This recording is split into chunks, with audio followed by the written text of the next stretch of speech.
Last night, Bill Roche telephoned me. I was on my way to his office. Bill was an MD, a psychiatrist, and a good one. We had known each other for a long time. He told me he wanted to see me. I asked him what it was about. He said that he'd go into details the next day in his office. He told me that he was concerned about one of his patients, a relatively new one. The patient kept saying that he'd committed murder. He didn't say who or when. He just kept repeating that he'd killed a woman.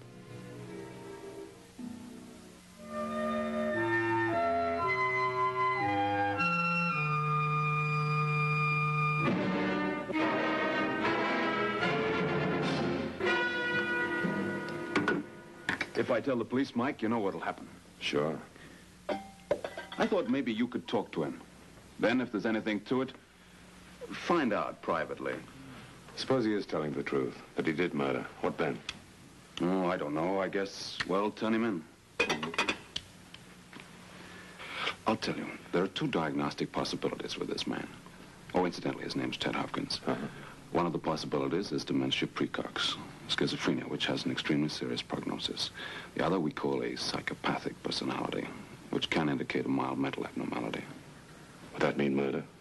In the second case, doubtful. In the first case, yes, a very good chance. As we drove to the hospital, I kept wondering what I could do to help. The only thing I was positive about was that Bill had wrestled with his conscience a long time before he made up his mind to call me. If it had been anyone else, I would have said no. But I couldn't turn Bill Roche down. I'm going to introduce you as a friend of mine, a writer who's interested in mysteries, murders. It might help him to talk a little more. All right.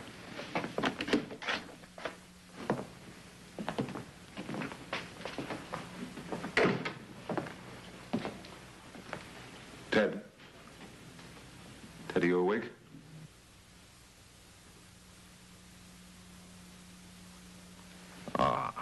The question, man. I wasn't asleep, just thinking.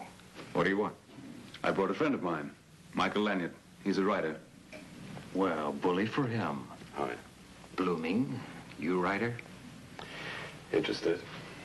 In what? A story I heard. Lanyard. You know what a lanyard is? It's a cord sailors have around their necks. They tie knives about it sometimes. You got a knife around your neck, Lanyard? No. Not even a rope. Well, how's this for a plot? I killed a woman. There. Nothing. Nothing. A murderer looks you in the eye, admits his crime. It's no plot. It's a situation. All right. Ernest Hemingway. I killed a woman. It was in her house. I waited there till she came home. I waited in her house. It was getting late. 4, 5, maybe 6 o'clock. I lay down on the bed because I was getting sleepy. Then I heard the front door open. And I got behind some dresses in the closet. And I had to wait in there, 10 minutes. 10 minutes before she came in the bedroom. And then I killed her. How? How did you kill her? Lots of ways. But I tell you this. She knew she was being killed before she died. What did you do with the body? Left it there. Was she your wife? No. Old or young? You sound like a policeman, Mr. Lanyard. Can you describe her? Yes? Well? Can. But I won't. How did you say you killed her? I didn't. Oh, it's a bad story. I couldn't use it. It's too phony. Oh, I wish it were. It's hard to think about it. What was her name, Ted? I don't remember. I don't want to remember. Go away. I don't like your name. It reminds me of knives. Go away, will you?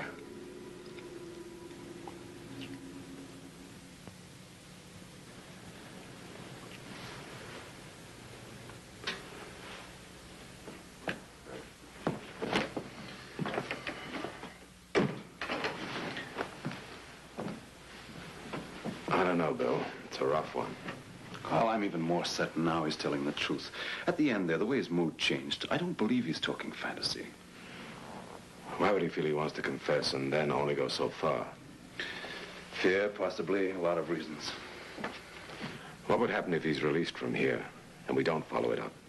He might do it again. Kill. You're positive he's not lying? The fantasy idea, as you call it? For myself, I'm positive, but I need more time to reach an official opinion as to whether he's legally sane or not. All right, Bill, I'll do what I can, but I'm no doctor. Mike, Hopkins seems to have lost his trust in me. Now, this isn't uncommon. Usually in a case like that, we call in another doctor. On the other hand, he seems to have responded to you. Now, that's not uncommon either. He's talked more to you than he has for a long time. But you're helping me. I think we can help him. Okay, I'll do what I can. Have you got a file on him? Yeah, I got one here. I got the name of the woman involved in Hopkins' arrest. Carol Palmer. She was living in Hollywood, so I went there. I thought it might give me a lead.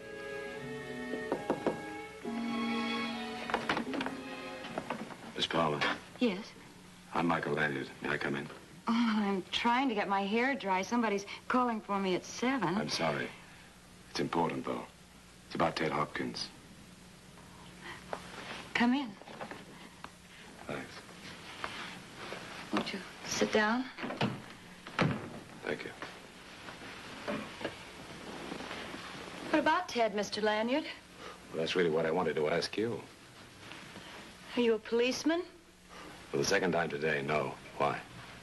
You were asking about Ted. I thought he might be in... In trouble? He might be. He's sick. His doctor wanted me to find out a couple of things. I'm trying to. Were you engaged? I used to think so. What happened? What did you fight about? That time? Oh, he came up one night. He and his mother were fighting. They were always fighting. He was very upset. He said awful things to me, about women. He hated me. I told him he'd better go. Yeah. Then he started to hit me. That's all. Did he try to kill you? No. Who sent for the police? A neighbor. Look, I don't even want to think about it. You didn't prefer charges? No, I just didn't want to see him anymore. Have you seen him since? No. What's the matter with him? He says he's killed a woman. But he won't say who or when. Did he ever tell you anything like that? No.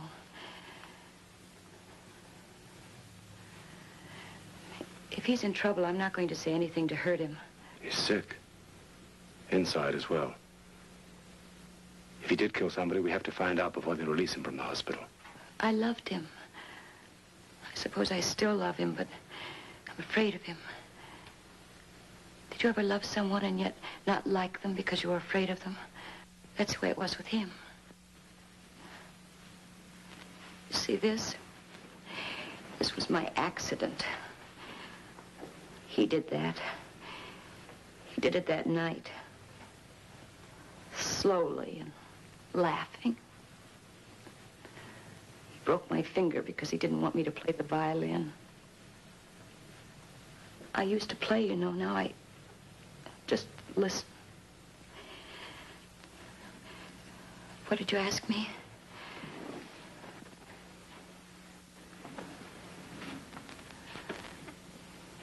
Do you think he could have killed anybody? I tell you, will it help him?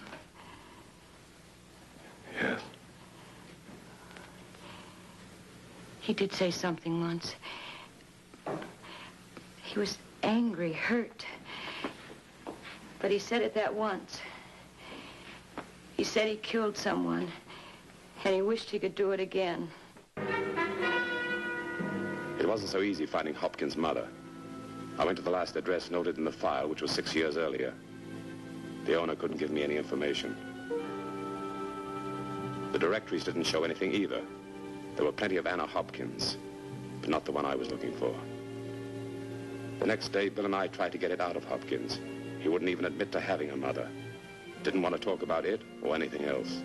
I had an idea that if I could find her, there might be a lot of things we could find out. I found what I wanted. Anna Hopkins had remarried 2 years ago.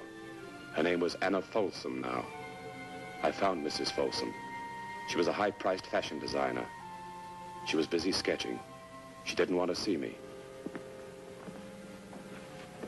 I'm Michael Lanyard. It's about your son, Mrs. Folsom. My son, Mr. Lanyard? What about my son? He's in trouble. He's sick and he needs help. Oh? You come with me, please. Yes.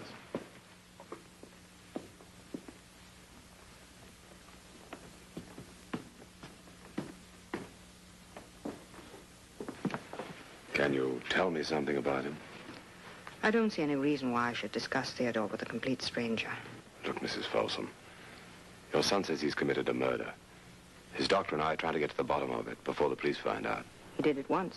He could do it again. Did he kill a woman? It's a long time ago. He was 6. There was a neighbor's child. They always played together. One day he came home. He didn't say anything. I found out later what he'd done. They'd had a fight over something. He had a pocket knife. The little girl was dead. What happened? I sent him away to a school. What else was there to do? We never spoke of it after that. It wasn't anything the authorities could do. He was only a child. They left him in my care. When he came back from the school? He lived in my house, in my care. That was my obligation. And now you say he's killed someone else. Well, I'm afraid there's really not anything I can do about it, Mr. Lanyard.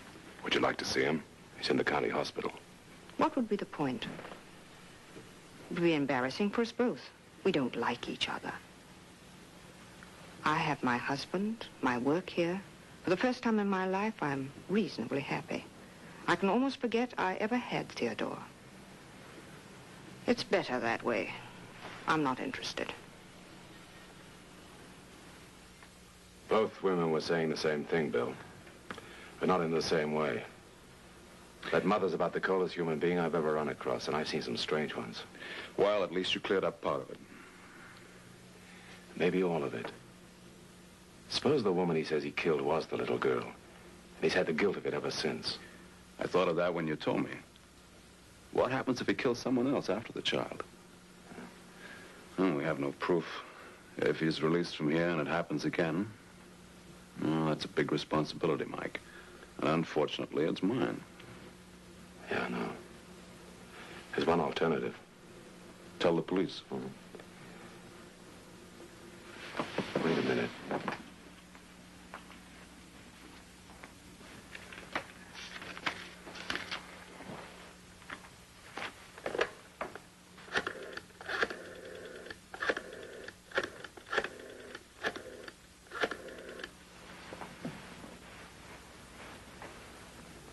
Mrs. Folsom, please.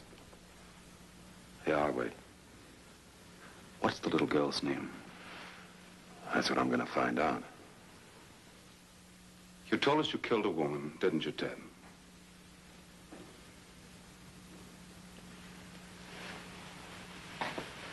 Ted, what about my name?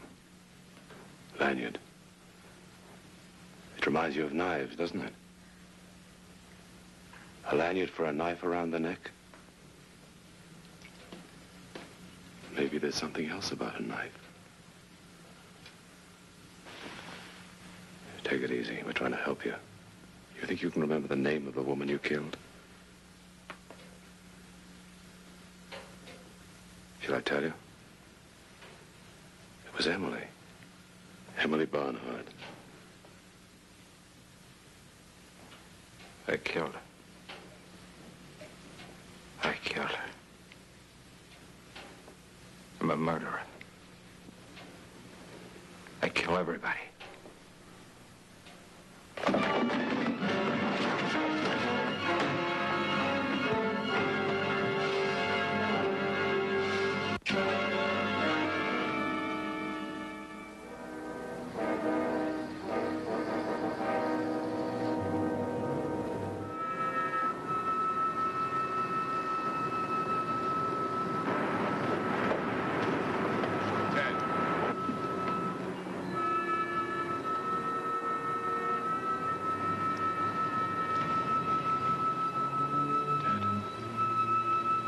It's gonna be all right. I'm coming over. I want to talk to you. I'll jump. I've got to jump.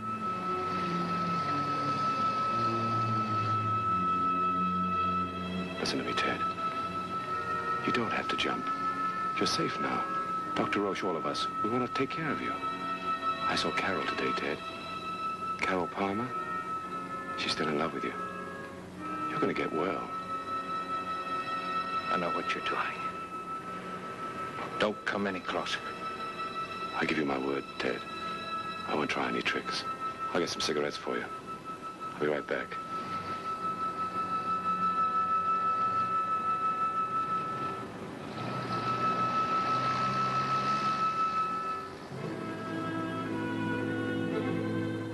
I saw Bill Roche come out with a couple of interns. I didn't want Hopkins to spot them. I explained to Bill that his presence might cause Hopkins to jump. I told him I wasn't sure that I could prevent him from jumping anyway. I suggested he get Carol Palmer right away, that maybe she could prevent Hopkins from committing suicide. He agreed it was worth a try. I told him to keep the interns on the roof, and if I was lucky, I might be able to get close enough to Hopkins to grab him.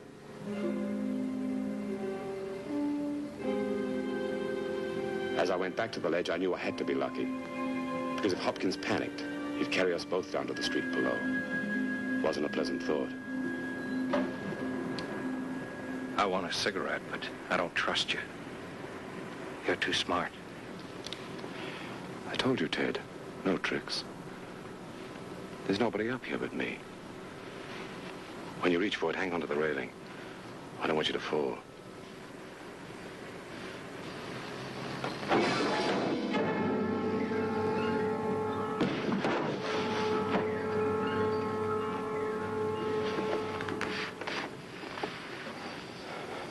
I'm coming over. I'll stay 6 feet away from you. I won't try and grab you. That'd be silly. We'd both go over. I don't want to die just yet. I do. I felt like it for a long time. That's what I want to talk to you about. Maybe you'll feel differently, huh? I'm coming over, Ted.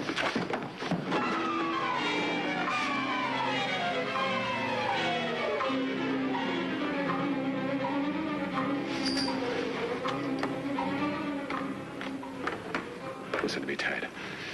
You've been causing a lot of trouble, mostly to yourself. It's not necessary. You're a bright guy, Ted. That's why I'm talking to you like this. I want you to listen to me very carefully. I know about the woman you killed. How do you know? Dr. Roche and I wanted to help you. We made it our business to find out. I don't want to think about it. You've been thinking too much. Talk about it now. Do you remember her name? No. It was Emily. Emily Barnhart. You said it was late when she came in. 4, 5, 6 o'clock. You were feeling sleepy, so you lay down on the bed. And you saw her come in. I don't remember. You've got to remember. Emily came in and you were hiding in a closet. How did you kill her? No. No. You had a pocket knife with you, didn't you? Please. All right. You killed her. You know when it happened? How long ago that was, do you? I won't listen. I won't listen anymore. You had a quarrel earlier, didn't you? She wouldn't let me play with the spade in the yard. I told her I'd get even. Why were you hiding in the house? I just wanted to frighten her. That was all. when she came in. And when she came in, she wasn't frightened. She was just mad. And she told me to go. And I don't remember anything then except that I just wanted to kill her for laughing at me. You were only 6, Ted. I was a murderer. You were a kid. Sick, maybe. That's not the kind of murder you're thinking about. You can forget it.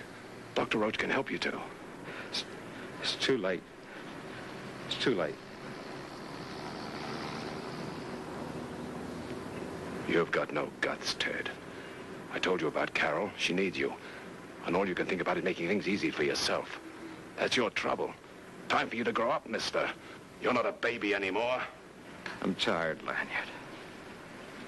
Just leave me alone. I'm sleepy. I've got her!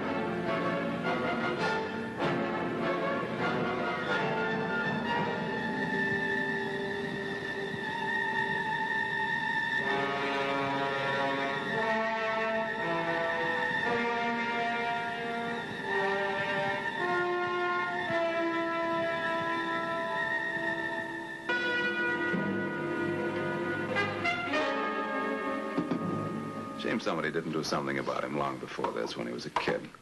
He's got his mother to thank for that. Thank you, Benson. That's the funny thing, Mike. Man gets TB or cancer, he's treated, taken care of.